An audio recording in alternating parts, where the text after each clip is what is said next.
As you can see, the first job today is to drop the old oil before starting, or at least trying to start, the old Fiat.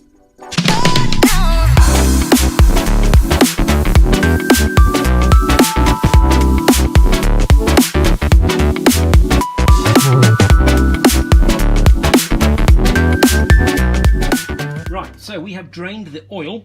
The next job is to fill it back up.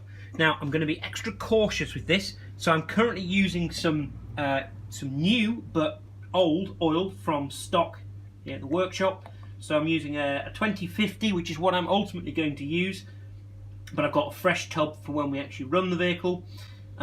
So I'm being very careful to pour this as cleanly as possible. One, to not make a mess of the engine, but also because oddly this engine doesn't have an oil filter. It just has a gauze, which is, I'm not making a very good job of this, I've made it a mess. Oh my god, what the f***? That did absolutely not go as f***ing planned. Bollocks! What we have learnt is the filler neck is very slow pouring, so I'm going to have to try again, but an awful lot slower. So I'm using a jug, mainly to control the flow, which obviously didn't work, but also so I can decant it out bit by bit and check it's nice and clean. Because as I was trying to say, this engine doesn't have an oil filter. So I've made sure to clean the top of the can to make sure that no dust and dirt from it sitting on the shelf for a long time is going to get into the engine. And then we're going to use this to basically run it for the first sort of, I don't know, half an hour or so till it's nicely warmed through. Maybe even do a few journeys with it and then replace the oil at a very short interval down the line to ensure we've cleaned it and flushed it all through in lieu of having an oil filter.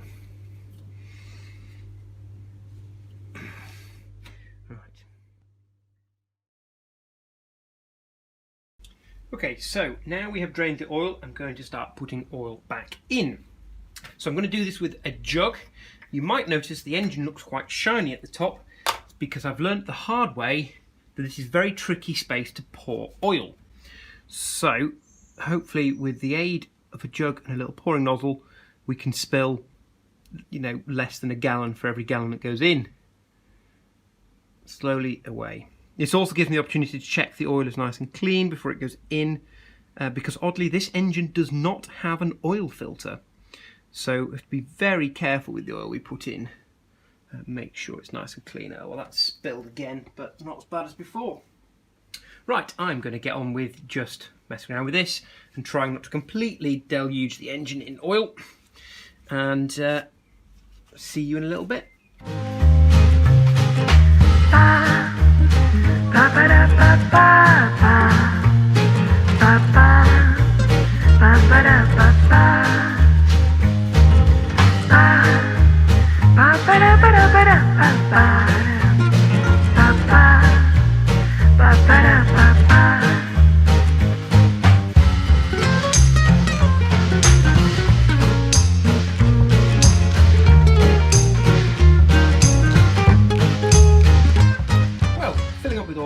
Nothing short of an unmitigated disaster. However, we've got just above the minimum level on the dipstick, which, may I point out, is really very difficult to get in and out without touching things and covering them in oil. So with that, I've put a bit of degreaser on the engine. I'm going to continue to mop up any excess oil, seeing as I managed to choose a jug that failed at the one job it's meant to do, which is pouring nicely. Instead it decided to pour absolutely everywhere, because obviously oil is a lot thicker than the normal kitchen related things that a jug like that will be used for. So the next job to tackle is the alternator. So last time I drove this car, it was giving me a warning light saying it's not charging properly. So we did have quite a large coolant leak when we drove the car to Goodwood, and it filled the boot space, or the bonnet space I guess, with coolant. So I think that might be behind the failing of the coil and various other things, and probably helped with aiding the acceleration of the perishing of hoses. So first things first, before touching the alternator, we're going to disconnect the battery, put the battery back on charge but not connected to the car, and then we can start working in the engine bay.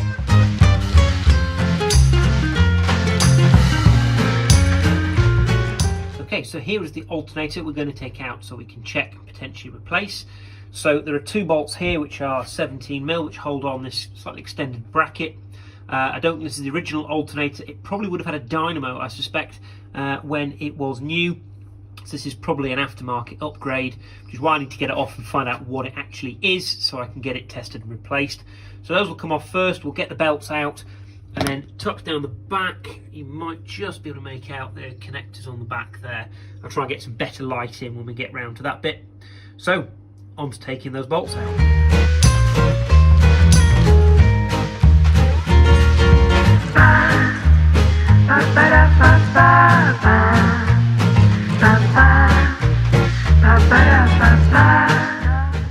Belts are off. There's not an awful lot of adjustments. That wasn't the easiest thing in the world, but you can do it by wiggling the actual alternator itself. So I'm just going to disconnect the signal wire at the back, which is that little connector there, which has fallen apart. Very good. That's a sign of things to come, I suspect. What else have we got? Something bodged onto the back with tape. A secondary connector, and then on here we've got the actual charge cable by the looks of things. So yeah, that looks like a 10mm socket. And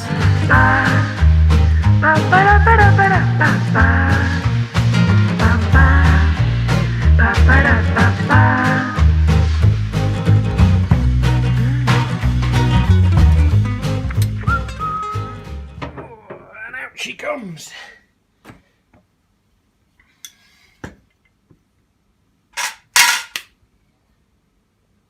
Right, well, we've got some of the bits on the bench. First of all, we've got the coil, which makes some interesting noises. I'm aware they usually have an oil within them, but there shouldn't be oil and an air gap, so you shouldn't be able to hear it sloshing, as I understand it. So that can't be good. There's no markings on this, but I think it's a standard 3-ohm one, so we're going to order a new coil and see if that solves our spark issue. And we've also got the alternator off. Now, this, as I said before, wasn't giving me a decent charge when the car was driving last time, and it spins fairly freely. But if I shut up, you'll be able to hear the bearings are a bit grumbly. So I suspect that's kind of on the way out. So it's a good job we got it off. It's an unusual looking alternator because, as you can see, it's got this huge bracket built into the front face. Normally they're a fairly standard shape with a bracket added on afterwards, or a bracket based on the engine. So I've no idea how I'm going to find one of these. I've never seen anything like it before. It certainly isn't a standard, but it is a Fiat part, which maybe means this is original to the car. I thought they potentially came with a dynamo because they're that bit older, but I guess it's a 71, so it may have been a facelift option. So yeah, we'll just have to look around and see if we can find one that's got this interesting casting on it. So now the next job is to go and find some parts. So I think it's time to invest in a funnel with an extended neck to get into the filler in future. I've never managed to spill so much oil while changing oil in a car. So yeah, nice that I should screw it up for the camera. Thanks for watching. See you next time.